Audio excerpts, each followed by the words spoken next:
ಶಿಡ್ಲಘಟ್ಟದಲ್ಲಿ ರೇಷ್ಮೆ ಬೆಳೆಗಾರರಿಗೆ ಸರ್ಕಾರದ ನೆರವು.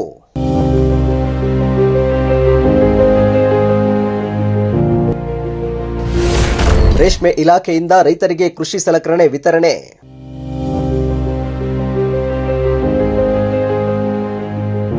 ಚಿಕ್ಕಬಳ್ಳಾಪುರ ಜಿಲ್ಲೆಯ ಶಿಡ್ಲಘಟ್ಟ ನಗರದಲ್ಲಿ ರೇಷ್ಮೆ ಇಲಾಖೆ ವತಿಯಿಂದ ಸರ್ಕಾರದ ವಿವಿಧ ಯೋಜನೆಗಳಡಿ ಕೃಷಿ ಹಾಗೂ ರೇಷ್ಮೆ ಸಾಕಾಣಿಕೆಗೆ ಅಗತ್ಯವಾದ ಸಲಕರಣೆಗಳನ್ನು ವಿತರಿಸಲಾಯಿತು. ಶಾಸಕ ಬಿಎನ್ ರವಿಕುಮಾರ್ ಅವರ ನೇತೃತ್ವದಲ್ಲಿ ನಡೆದ ಕಾರ್ಯಕ್ರಮದಲ್ಲಿ ತಾಲೂಕಿನ 279 ಫಲಾನುಭವಿಗಳಿಗೆ ಉಪಕರಣಗಳನ್ನು ಹಸ್ತಾಂತರಿಸಲಾಯಿತು.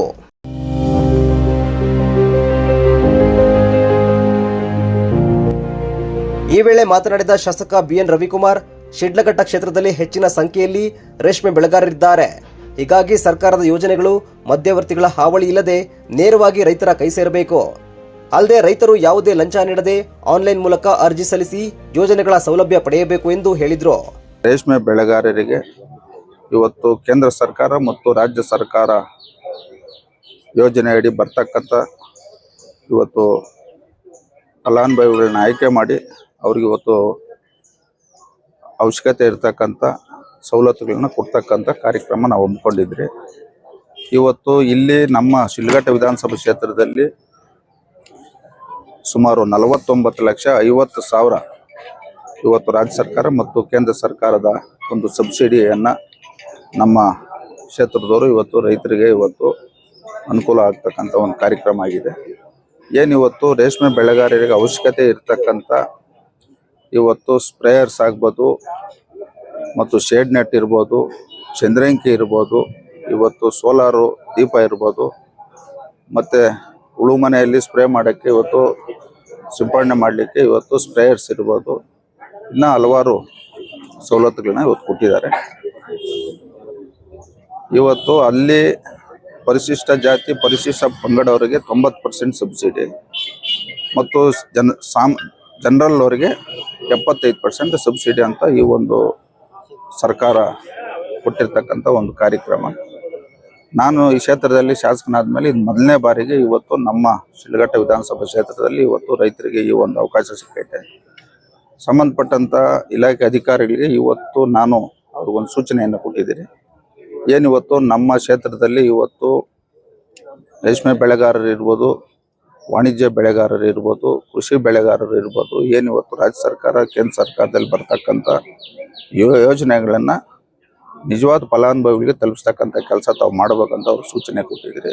ಅದರ ಒಟ್ಟಾಗಿ ಏನಿವತ್ತು ಯೋಜನೆಗಳಿದೆ ಅಂತ ಹಲವಾರು ರೈತರಿಗೆ ಇದುವರೆಗೂ ಗಮನದಲ್ಲಿಲ್ಲ. ಪ್ರತಿ ರೈತರಿಗೆ ತಾವು ಪಾಂಪ್ಲೆಟ್ ಮಾಡಿ ತಲುಪಿಸ್ತಕ್ಕಂಥ ಕೆಲಸ ಮಾಡಬೇಕಂತ ಸಹ ನಾವು ಸೂಚನೆಯನ್ನು ಕೊಟ್ಟಿದ್ದೀವಿ. ಇನ್ನು ರೇಷ್ಮೆ ಇಲಾಖೆ ವತಿಯಿಂದ ಸುಮಾರು 49 ಲಕ್ಷ ರೂಪಾಯಿ ವೆಚ್ಚದಲ್ಲಿ 279 ಫಲಾನುಭವಿಗಳಿಗೆ ಕೃಷಿ ಸಲಕರಣೆಗಳನ್ನು ವಿತರಿಸಲಾಗಿದ್ದು, ಸರ್ಕಾರದ ವಿವಿಧ ಯೋಜನೆಗಳ ಸದುಪಯೋಗ ಪಡೆದು ಕೃಷಿ ಉತ್ಪಾದನೆ ಹೆಚ್ಚಿಸಿಕೊಳ್ಳುವಂತೆ ರೈತರಿಗೆ ಅಧಿಕಾರಿಗಳು ಸಲಹೆ ನೀಡಿದ್ರು. 2025-26ನೇ ಸಾಲಿನ ಕೇಂದ್ರ ಪುರಸ್ಕೃತ ಸಮಗ್ರ ಯೋಜನೆ ಅಡಿಯಲ್ಲಿ ರೇಷ್ಮೆ ಇಲಾಖೆ ವತಿಯಿಂದ ಸಲಕರಣೆ ಯೋಜನೆ ಅಡಿಯಲ್ಲಿ 279 ಜನ ಫಲಾನುಭವಿಗಳಿಗೆ 430 ಘಟಕ ಸಲಕರಣೆಗಳನ್ನು 49,39,11 ರೂಪಾಯಿ ಅನುಕೂಲ ಆಗಿದೆ. ಇದೆಲ್ಲ ನಮ್ಮ ರೈತರು ಸದುಪಯೋಗ ಪಡಿಸ್ಕೊಂಡಿದ್ದಾರೆ. ಈ ದಿನ ಎಲ್ಲರಿಗೂ ವಿತರಣೆ ಮಾಡಿದ್ದೀವಿ. ಮತ್ತು ಅದೇ ರೀತಿ 26-27ನೇ ಸಾಲಿಗೆ ಈ ವರ್ಷ ರೇಷ್ಮೆ ಬೆಳೆಗಾರರಿಗೆ ಒಂದು ಹೊಸ ನಾಟಿ ಯೋಜನೆಗೆ ಉದ್ಯೋಗ ಖಾತ್ರಿ ಯೋಜನೆ ಅಡಿಯಲ್ಲಿ ಕೂಲಿ ಸಿಗುತ್ತೆ, ಸಾಮಗ್ರಿ ಸಿಗುತ್ತೆ. ತದನಂತರ ತೋಟಕ್ಕೆ ಹನಿ ನೀರಾವರಿ ಅಳವಡಿಸ್ಕೊಂಡಿದ್ದಲ್ಲಿ ಹನಿ ನೀರಾವರಿಗೆ ಸಹಾಯಧನ ಸಿಗುತ್ತೆ. ಹನಿ ನೀರಾವರಿ ಮೊದಲು ಅಳವಡಿಸ್ಕೊಂಡು ಸಹಾಯಧನ ಪಡೆದಿದ್ದಲ್ಲಿ 7 ವರ್ಷ ಪೂರ್ಣಗೊಂಡಿದ್ದಲ್ಲಿ ಮತ್ತೊಮ್ಮೆ ಹೊಸದಾಗಿ ಅಳವಡಿಸ್ಕೊಂಡ್ರೆ ಅದಕ್ಕೂ ಸಹ ಸಹಾಯಧನ ಪಡೆಯಲಿಕ್ಕೆ ಅವಕಾಶ ಇದೆ. ರೇಷ್ಮೆ ಹುಳು ಸಾಕಾಣಿಕೆ ಮನೆ ನಿರ್ಮಾಣ ಮಾಡಿಕೊಂಡಿದ್ದಲ್ಲಿ ಅದಕ್ಕೂ ಸಹ ಸಹಾಯಧನ ಅವಕಾಶ ಇದೆ. ಮತ್ತು ಸಲಕರಣೆ ಯೋಜನೆ 26-27ನೇ ಸಾಲಿಂದು ಟೆಂಡರ್ ಪ್ರಕ್ರಿಯೆಯಲ್ಲಿದೆ. ಆದ ತಕ್ಷಣ ಮಾಹಿತಿ ನೀಡ್ತೀವಿ.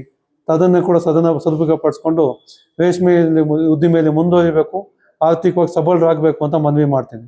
ಈ ವೇಳೆ ರೇಷ್ಮೆ ಇಲಾಖೆಯ ಅಧಿಕಾರಿಗಳು, ರೈತ ಮುಖಂಡರು, ರೈತರು ಸೇರಿದಂತೆ ಗ್ರಾಮಸ್ಥರು ಹಾಜರಿದ್ದರು. ಮೋಹನ್ ಕುಮಾರ್, ಪ್ರಜಾಶಕ್ತಿ ಟಿವಿ, ಚಿಕ್ಕಬಳ್ಳಾಪುರ.